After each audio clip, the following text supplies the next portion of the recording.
Britain's Got Talent continued on Saturday night with more auditions as the judge scoured the nation. From the sublime to the ridiculous, this week's installment really did have everything as the search for the next royal variety act unearthed dancers, singers and death-defying magic tricks. In prime position, Simon Cowell, David Walliams, Amanda Holden and Alesha Dixon were ready and waiting, as were presenting duo Ant and Dec. Here are our 5 must-see auditions from episode 4. Holden, Donche Dacres impressed David Walliams with his original song, Psycho. Thames, the security guard, made the list for the sheer entertainment factor, which is what the show is all about, but possibly for the wrong reasons. The 53-year-old left us in shock as he broke into My Boy Lollipop in a surprisingly high-pitched voice.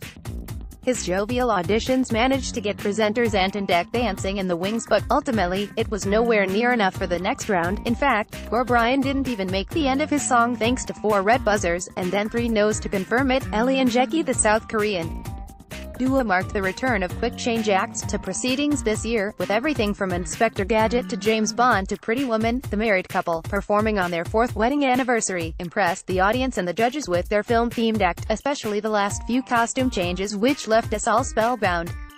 4 big yeses secured them their ticket for the next round. The 60-year-old will arguably go down as one of the most enthusiastic acts so far this series, if not ever.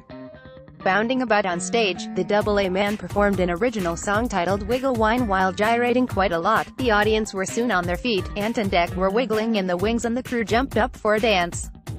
Cowell, who was clapping all along, got a little more than he bargained for when fellow Judge Walliams began to thrust in his direction, mere inches from his face. Things then took a turn for the bizarre as Ant and Dec joined the Nottingham-born comedian on stage, shortly followed by Holden and Dixon.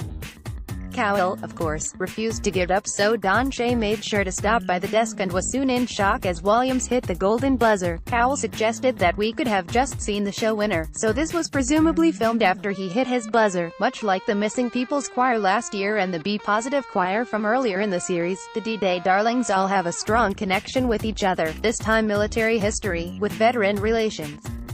Celebrating the music of the 2 world wars, the 9-woman-strong groups, who were backed by a moving picture show of their relatives, soared through to the next round after their emotional performance with a clean sweep of yeses. Andrew Lee, the Malaysian magician, appeared a slightly banal act as he broke out a pack of cards, but he assured us that his trick would be far from boring as he had a dangerous twist up his sleeve. Ant and Dec were hauled from the wings to get involved and waited with bated breath to find out their roles. Dec was told he would almost get chopped up as a blindfolded Andrew lobbed a knife at him as Ant threw the deck of cards up in the air. The result: Andrew's knife pierced the card Dec had chosen earlier, right into his protected stomach. Amazing.